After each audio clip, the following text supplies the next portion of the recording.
जय हिंद। स्वागत है आपका आपके अपने channel SK fire study guide में।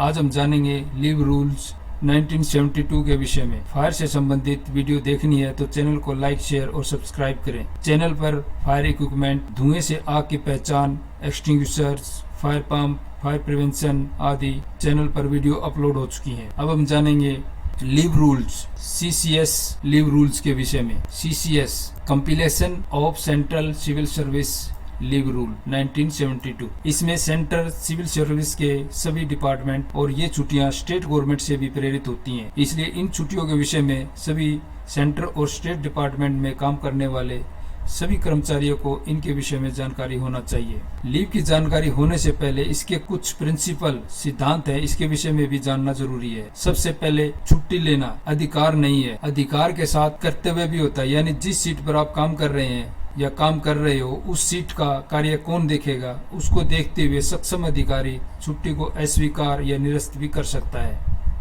किसी भी कर्मचारी को लगातार 5 साल से अधिक की अवधि के लिए किसी भी प्रकार का अवकाश नहीं दिया जा सकता। अगर किसी कर्मचारी को कुछ कारणवश छुट्टी की समाप्ति से पहले ड्यूटी पर वापस बुला लिया जाता है तो कर्मचारी को ड्यूटी पर वापस आना अनिवार्य होगा। छुट्टी पर जाने वाला कर्मचारी छुट्टी की समय सीमा समाप्त होने से पहले ड्यूटी पर अपनी मर्जी से उपस्थित नहीं हो सकता। अगर छुट्टी समाप्त होने से पहले उपस्थित होना है तो जिस अधिकारी से छुट्टी मंजूर करवाई है उसी से कैंसिल करवाकर या उनके समकक्ष अधिकारी से कैंसिल करवाकर ड्यूटी पर उपस्थित हो सकता है। एक ऐसा कर्मचारी जिसने चिकित्सा प्रमाण पत्र पर छुट्टी ली है वह तब तक ड्यूटी पर उपस्थित नहीं हो सकता जब तक वह फिटनेस का चिकित्सा प्रमाण पत्र प्रस्तुत नहीं करता। अवकाश को किसी भी छुट्टी के साथ जोड़ा जा सकता है, लेकिन अवकाश और अर्जित अवकाश जिसे EL कहते हैं की अवधि एक बार में 180 दिनों से अधिक नहीं होनी चाहिए। अभी जानेंगे छुट्टियों के प्रकार के विषय में। कौन सी छुट्टी कब मिलती है, किन परिस्थितियों में मिलती है, उसके विषय में भी जानेंगे। पहली छुट्टी है अर्न लीव जिसे अर्जित छुट्टी कहते हैं। दूसरी है हाफ पे लीव, अर्ध वेतन अवकाश। तीसरी है कम्यूटेड लीव जिसे परिवर्तित अवकाश या मेडिकल लीव कहते हैं। फिर है एक्स्ट्रा ऑर्डिनरी लीव EOL जिसे असाधारण छुट्टी कहते हैं। इसके आगे आती है मैटरनिटी लीव जिसे मातृत्व अवकाश कहते हैं, जो लेडीज कर्मचारी या महिला कर्मचारी डिलीवरी के समय लेती हैं। फिर आती है पैटर्निटी लीव पितृत्व अवकाश जिसे पुरुष कर्मचारी वाइफ की डिलीवरी के समय लेते हैं। आगे आती है स्टडी लीव अध्ययन अवकाश, ये पढ़ाई के लिए ली जाती है। फिर आती है कैजुअल लीव आकस्मिक छुट्टी जो 8 या 10 होती है। फिर आते स्पेशल कैजुअल लीव, ये विशेष कार्य के लिए ली जाती हैं। फिर आते चाइल्ड केयर लीव, ये बच्चे की देखभाल के लिए ये छुट्टियां ली जाती हैं विशेष परिस्थितियों में। फिर आते लीव नॉट ड्यू, छुट्टी दे नहीं, जब छुट्टी अपने पास नहीं हो उस समय ये छुट्टियां ली जाती हैं। इसके बाद आते लीव सैलरी, छुट्टी के पैसे। इनमें ज्यादातर 3 प्रकार की छुट्टियां ही ली जाती हैं, CL, EL और मेडिकल लीव। बाकी छुट्टियां तो विशेष परिस्थितियों में ली जाती हैं। अब इन सभी छुट्टियों के विषय में विस्तार से जानेंगे। पहली छुट्टी है अर्न लीव। प्रत्येक वर्ष 1 जनवरी और 1 जुलाई को 15 दिन की छुट्टी आपके खाते में जमा हो जाती है। इनके साथ HPL भी आपके खाते में 1 जनवरी को 10 दिन की जमा हो जाती है। ये छुट्टियां 300 दिन तक जमा की जा सकती हैं। 300 से ऊपर जाते ये लैप्स हो जाती हैं।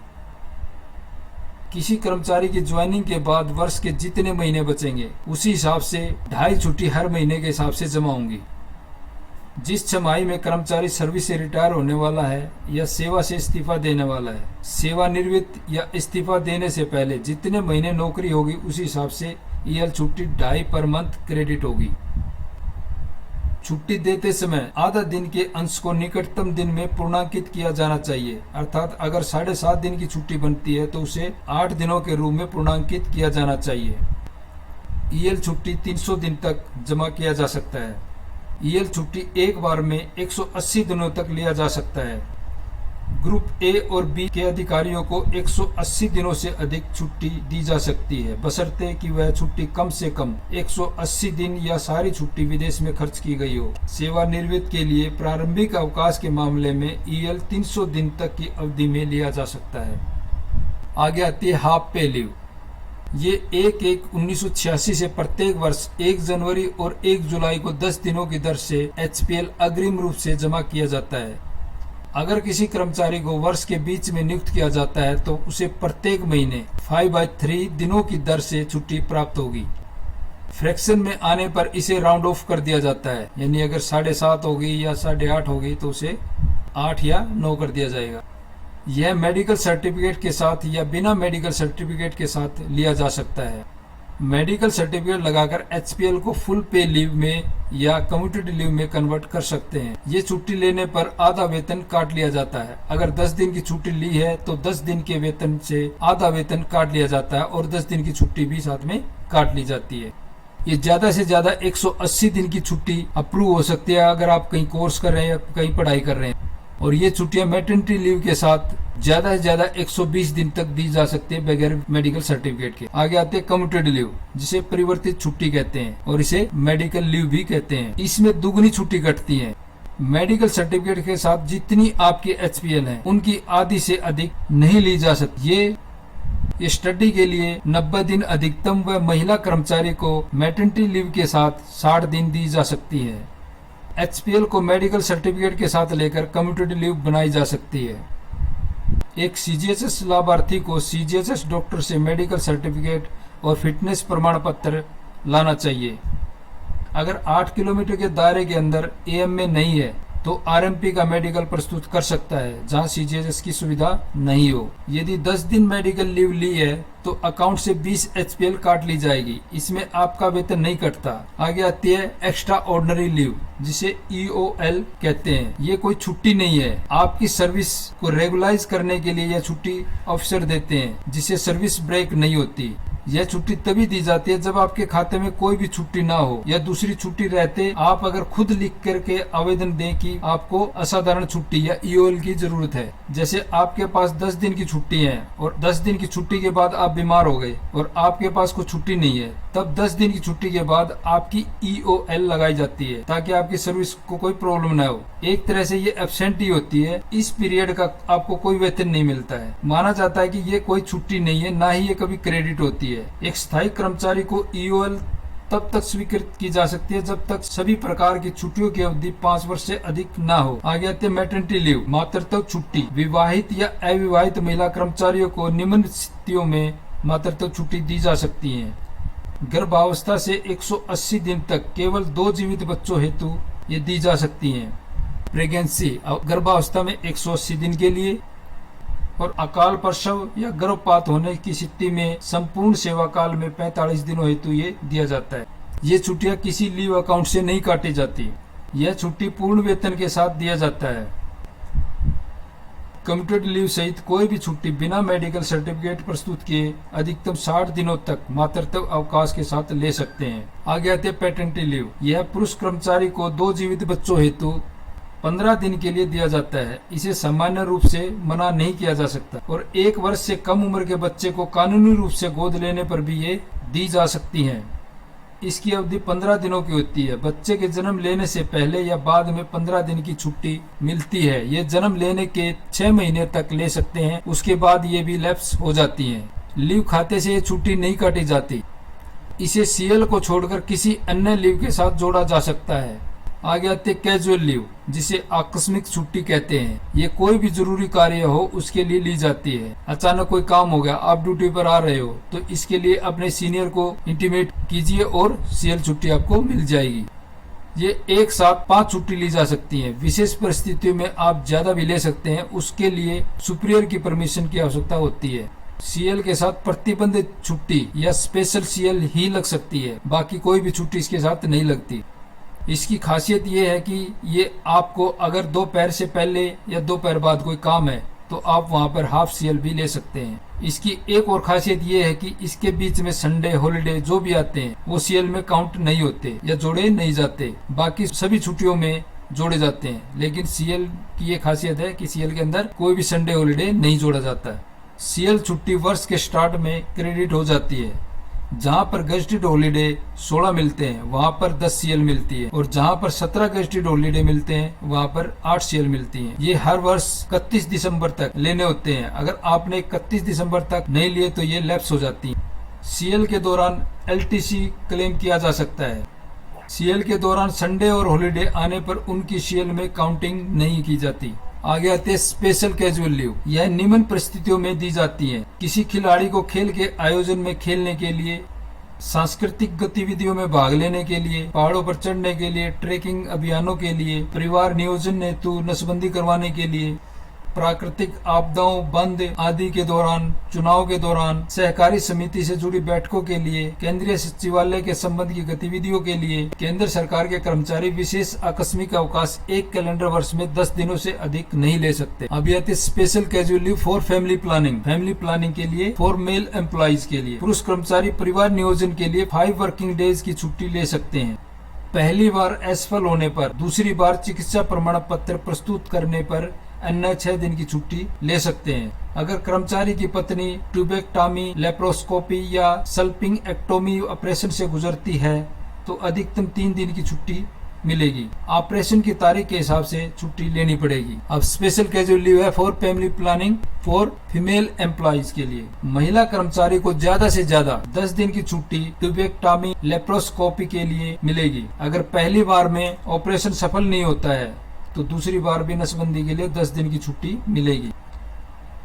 सल्पिंगेक्टोमी ऑपरेशन के लिए न्यूनतम 10 दिन की छुट्टी मिलेगी। मेडिकल टर्मिनेशन ऑफ प्रेगनेंसी के बाद पुनर्कलानीकरण ऑपरेशन से गुजरने के लिए अधिकतम 21 दिन की छुट्टी मिलेगी। अगर किसी महिला कर्मचारी के पति का नसबंदी ऑपरेशन हो रहा है तो देखभाल के लिए महिला कर्मचारी को 1 दिन का अवकाश मिलेगा। आगे आता चाइल्ड केयर लीव, यानी बच्चे की देखभाल के लिए छुट्टी। ये विशेष परिस्थितियों में ली जा सकती है, जब बच्चा अपाहिज हो या कोई प्रॉब्लम हो, बच्चे की परीक्षाओं के लिए ये ली जा सकती है। यह छुट्टी महिला कर्मचारियों या सिंगल मेल पेरेंट को अपनी संतानों की देखभाल के लिए पूरी सेवा के दौरान 730 दिनों के लिए मिलता है। ये 2 संतानों के लिए ही मिलता है। इसमें पालन पोषण, परीक्षा, बीमारी आदि के लिए ये मिलती है। यह छुट्टी बच्चों के 18 वर्ष की आयु होने तक मिलती है। अगर 2 बच्चे हैं, उनकी उम्र 18 से ज्यादा हो गई है और ये छुट्टी नहीं ली है तो ये छुट्टी लैप्स हो जाएंगी। इस छुट्टी के दौरान प्रथम 365 दिनों में पूरी सैलरी 100% मिलती है तथा उसके बाद 365 दिनों तक 80% सैलरी मिलती है। इसके लिए पूर्व स्वीकृति की आवश्यकता होती है। 15 दिनों से कम यह छुट्टी नहीं लिया जा सकता। एक बार में 15 दिनों के लिए इसका लाभ उठाया जा सकता है। ये साल में 3 बार ली जा सकती है। चाइल्ड केयर लीव के साथ LTC भी लिया जा सकता है। आगे आते हैं लीव नॉट ड्यू, जिसे हिंदी में अर्जेंट सौदे लीव कहते हैं। यदि आपके खाते में कोई छुट्टी नहीं है, उस स्थिति में स्थायी कर्मचारियों को अर्जेंट सौदे छुट्टी दी जाती है। ये ऐसी स्थिति में दी जाती है जब आपकी छुट्टी क्रेडिट होने वाली हो, तब यह छुट्टी दी जा सकती है। क्रेडिट होने के बाद आपके अकाउंट से छुट्टी काट ली जाती है। पूरी सर्विस के दौरान 360 दिन की छुट्टी मिलती है मेडिकल सर्टिफिकेट के साथ। 180 दिन मेडिकल सर्टिफिकेट के बगैर ले सकते हैं। एक बार में 90 दिन की अवधि तक ली जा सकती है। यदि कोई अस्थायी कर्मचारी जो कम से कम 1 वर्ष से जॉब में हो और उसे यदि टीबी, कैंसर, लेप्रेस या मेंटल इलनेस हो जाती है तो उसे भी लीव नॉट ड्यू दी जाती है। ये छुट्टी चिकित्सा प्रमाण पत्र के आधार पर ही प्रदान की जाती है। आगे आती है स्टडी लीव, जो पढ़ाई के लिए ली जा सकती है। यह एक कर्मचारी को कम से कम 5 साल की सेवा के साथ विशेष पाठ्यक्रम के लिए दी जाती है, जिसमें एक पेशेवर या तकनीकी विषय में उच्च अध्ययन या विशेष प्रशिक्षण शामिल है। विशेष अध्ययन या अध्ययन दौरे की छुट्टी के लिए सक्षम प्राधिकारी द्वारा अप्रूव्ड होना चाहिए। किन हालात में ये छुट्टी रिकमेंड नहीं की जा सकती? अगर आप भारत से बाहर अध्ययन के लिए जा रहे हो और वो पाठ्यक्रम भारत में होगा, तब यह छुट्टी नहीं दी जाएगी। वो कर्मचारी जो 3 साल के अंदर सर्विस से रिटायर होने वाला हो या उसके पास सेवानिवृत्त का विकल्प हो, ऐसी अवस्था में भी स्टडी लीव नहीं मिलेगी। पूरी सेवा में अधिकतम अवधि 24 महीने है और इसे अलग अलग अवधि में प्रदान किया जा सकता है। इसे किसी भी अन्य छुट्टी के साथ जोड़ा जा सकता है। EOL को छोड़कर 28 महीने से अधिक ये छुट्टी नहीं होनी चाहिए। स्टडी लीव खाते में डेबिट नहीं किया जाएगा, यानी लीव अकाउंट में से आपके में से ये कोई छुट्टी नहीं कटेगी। यदि पाठ्यक्रम अध्ययन अवकाश कम हो जाती है तो कर्मचारी को पाठ्यक्रम के समापन पर फिर से ड्यूटी शुरू करनी चाहिए। अब कुछ हॉलिडे के विषय में जानते हैं, जो हमारे को 16-17 हॉलिडे मिलते हैं। तो किस प्रकार मिलते हैं, किस प्रकार वो हमारे को दिए जाते हैं, ये लिस्ट हमारे हॉलिडे की है। जो ये इधर वाले हैं, ये 14 ये जरूरी हॉलिडे हैं, ये हमारे को मिलते हैं। उसके अलावा जो इधर वाले हैं ये स्टेट के हिसाब से ऐड हो जाते हैं। ये 14 के साथ 3 इनमें से ऐड हो जाएंगे। इधर वालों में से। केंद्र सरकार में एक कैलेंडर वर्ष में 17 गेस्टेड हॉलीडे मिलते हैं। 14 रेस्ट्रिक्ट हॉलीडे प्लस 3 जिस भी स्टेट में आप कार्य कर रहे हैं उस स्टेट के हिसाब से 3 छुट्टियां चुनी जाती हैं। ये 3 छुट्टियां इनमें से चुनी जाती हैं और 14 छुट्टियां इनमें से होती। आज हमने लीव रूल 1972 के विषय में जाना। आज जानकारी आपको अच्छी लगी होगी। चैनल को लाइक, शेयर और सब्सक्राइब करना ना भूलें। धन्यवाद।